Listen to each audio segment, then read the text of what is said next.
Good morning, students. We are discussing the chapter Elements of Weather and Climate, Part 2. In the previous video, we have discussed the topic air pressure. कि air आपके ऊपर कितना wait लगा रहा है, आपके ऊपर कितना दबाव लगा रहा है, ठीक। और इस एयर प्रेशर को कैसे डिक्रीज़ या इंक्रीज़ कर सकते हैं हम लोग, प्रेशर को कैसे चेंज कर सकते हैं, ह्यूमिडिटी के कारण या फिर टेम्परेचर के कारण या फिर हाइट के कारण, एल्टीट्यूड के कारण आप कैसे प्रेशर को डिक्रीज़ या इंक्रीज़ किया जा सकता है, ठीक है। In today's video will discuss the topic pressure belts of the world. तो आप एयर के बारे में क्या जानते हो कि air moves from a region of high pressure to a region of low pressure। High pressure से लो प्रेशर में विंड मूव करता है, ठीक है। And this moving air is called as wind. High pressure से लो प्रेशर में wind move करता है। ऐसा नहीं है कि जहाँ पे टेम्परेचर कम होगा वहीं पे लो प्रेशर क्रिएट होगा। आप जानते हो टेम्परेचर के बारे में क्या, कि टेम्परेचर को अगर आप इंक्रीज़ कर दो तो व्हाट हैपन्स, एयर एक्सपैंड, और जब एयर एक्सपैंड करेगा तो आपका लो प्रेशर क्रिएट कर देगा, ठीक है। And only temperature is not responsible for creation of high और low pressure belt, it's even the earth rotation is also responsible for creation of high pressure और low pressure belts on the earth surface, ठीक है। तो 3 major system हैं। देखिए, ये है आपका जो इक्वेटर के पास है, इसको बोला जाता है इक्वेटोरियल लो प्रेशर बेल्ट, ठीक है। इक्वेटर के पास क्या है, इक्वेटर के पास ज़्यादा गर्मी है। ज़्यादा गर्मी होने के कारण वहाँ पे क्या क्रिएट हो गया, वहाँ पे क्रिएट हुआ आपका इक्वेटोरियल लो प्रेशर बेल्ट। ये अर्थ, ठीक है, इक्वेटर पे ज़्यादा गर्मी होने के कारण just 5 degree north and 5 degree south, ज़्यादा ऊपर ही नीचे नहीं, अर्थ का ये सरफेस है 5 degree north to 5 degree south, ये क्या है, इक्वेटोरियल लो प्रेशर बेल्ट, ठीक है। सेंटर में क्या, इक्वेटोरियल लो प्रेशर बेल्ट। और इसको क्या बोला जाता है, इसको बोला जाता है डोल्ट्रम्स।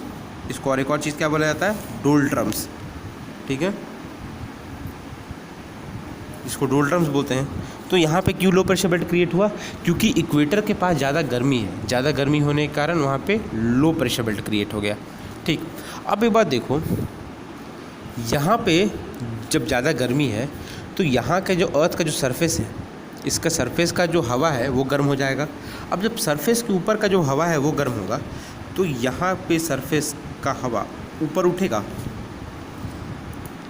अगर सरफेस गर्म हो जाता है, सरफेस अगर गर्म हो गया है तो सरफेस गर्म होने के कारण उसके कांटेक्ट में जो हवा आ रहा है वो हवा भी गर्म होगा। अब जब हवा गर्म होगा तो हवा गर्म होने के बाद ऊपर उठेगा। हम ऐसे दिखा रहे हैं, अर्थ का सरफेस हम दिखा नहीं सकते, हम इसको क्या किए, ये अर्थ का सरफेस इक्वेटोरियल रीजन में, यहाँ पे जो हवा है वो हवा गर्म हुआ। अब जब गर्म हवा ऊपर उठता है तो नॉर्मल लैप्स रेट के कारण क्या होता है कि 165 मीटर ऊपर जाने के बाद 1 डिग्री सेल्सियस कम हो जाता है, ठीक है। हवा ऊपर उठा, 165 मीटर ऊपर उठा, तो 165 मीटर ऊपर उठने के बाद टेम्परेचर क्या होगा, 1 डिग्री सेल्सियस टेम्परेचर हो जाएगा कम। ऊपर के लेयर्स में ये एटमॉस्फेयर का लेयर है, ठीक है, ट्रोपोस्फियर का लेयर। जैसे जैसे हवा ऊपर उठा टेम्परेचर धीरे धीरे क्या होते चला गया, टेम्परेचर कम होते चला गया। अब ऊपर के एयर का टेम्परेचर है आपका कम और नीचे के एयर का टेम्परेचर क्या है, ज़्यादा, ठीक। अब जब ऊपर पहुंच जाता है ट्रोपोस्फियर के अपर लेयर में, जब एयर पहुंचता है तो व्हाट हैपेंस कि ये साइडवेज डिफ्लेक्ट होगा, साइड की तरफ निकलने का कोशिश करेगा। नीचे क्यों नहीं आया, हवा यहाँ पे जब ऊपर का हवा ठंडा है तो ठंडा हवा तो भारी है, ठंडा भारी हवा ये नीचे क्यों नहीं आया, क्योंकि नीचे से कंटिन्यूसली ये सरफेस गर्म हो रहा है और ये नीचे से हवा कंटिन्यूसली ऊपर की तरफ जा रहा है। इसलिए ये साइकिल ये क्या कर रहा है, ये इसको ऊपर के नीचे का हवा को ऊपर ढकेले जा रहा है ऊपर, ठीक है। ये हवा आगे बढ़ा, ठीक। In the area of 30 degree north और आपका नीचे में यहाँ पे 30 डिग्री साउथ, 30 डिग्री नॉर्थ और 30 डिग्री साउथ के पास ये जो हवा जो ऊपर ट्रैवल कर रहा था वो क्या करता है, नीचे आता है। ठीक है।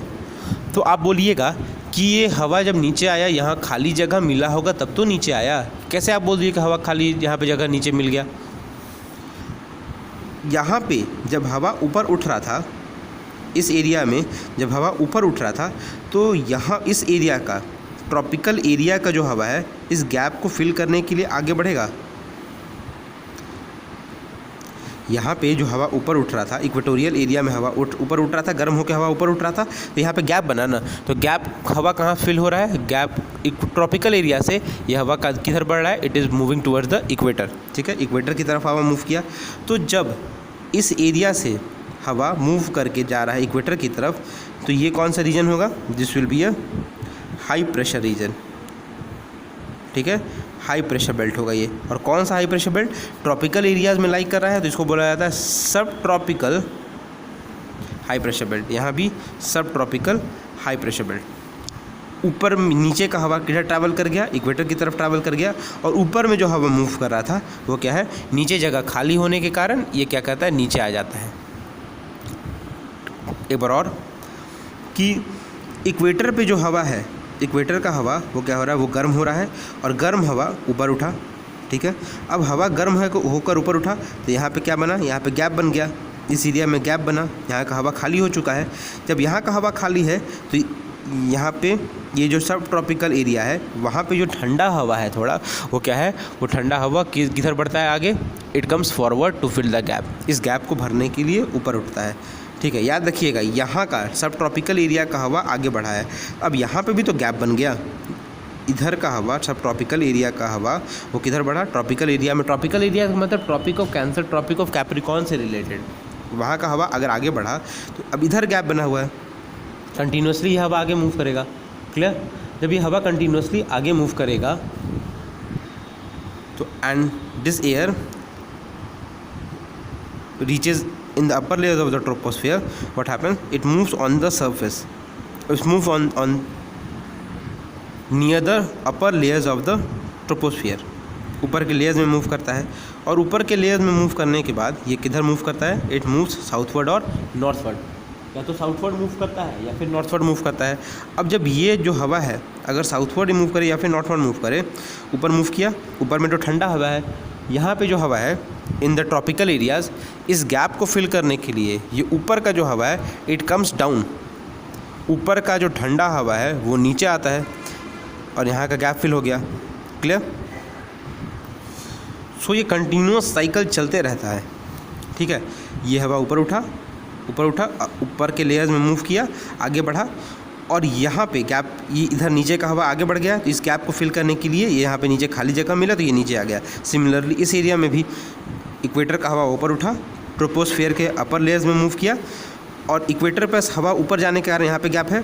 तो यहाँ पे जो ट्रॉपिकल एरियाज़ है वहाँ का हवा किधर मूव करता है? इक्वेटर के पास। अब यहाँ पे गैप है, ऊपर में जो हवा मूव कर रहा है इस गैप को फिल करने के लिए क्या करता है? It comes down. ऊपर का हवा नीचे आता है और ये कंटिन्यूअस साइकिल नीचे आता रहता है। कंटिन्यूअस साइकिल, कंटिन्यूअसली ये साइकिल चलते रहेगा। अब ये जो हवा जो नीचे आया था, एक पार्ट तो इधर मूव कर गया, दूसरा पार्ट इस डायरेक्शन में मूव करता है। जैसे ये हवा जो ऊपर से नीचे जो डिसेंड किया है, एक पार्ट तो इधर मूव किया, दूसरा पार्ट इस डायरेक्शन में मूव करता है। और ये जो दूसरा पार्ट जो इस डायरेक्शन में मूव कर रहा है, this thing I will clarify in the next video. अगर इसको ज़्यादा एग्जैगरेट करके भी बता दे तो एक वीडियो आपके लिए कंपाइल का जो कंटेंट है, एक वीडियो का जो कंपाइलेशन का जो कंटेंट होगा वो क्या होगा? बहुत ज़्यादा हो जाएगा आपके लिए। बस इतना ही आप समझिए कि इक्वेटर के पास क्या है? लो प्रेशर है। लो प्रेशर क्यों? कि यहाँ पे गर्मी है, हवा ऊपर उठा और ये कंटिन्यूसली ये साइकिल्स चलते रहता है। सो इन टुडेज़ वीडियो आज तक इतना ही, and in the next video I will discuss the winds which were moving towards south and towards north. Clear? Thank you.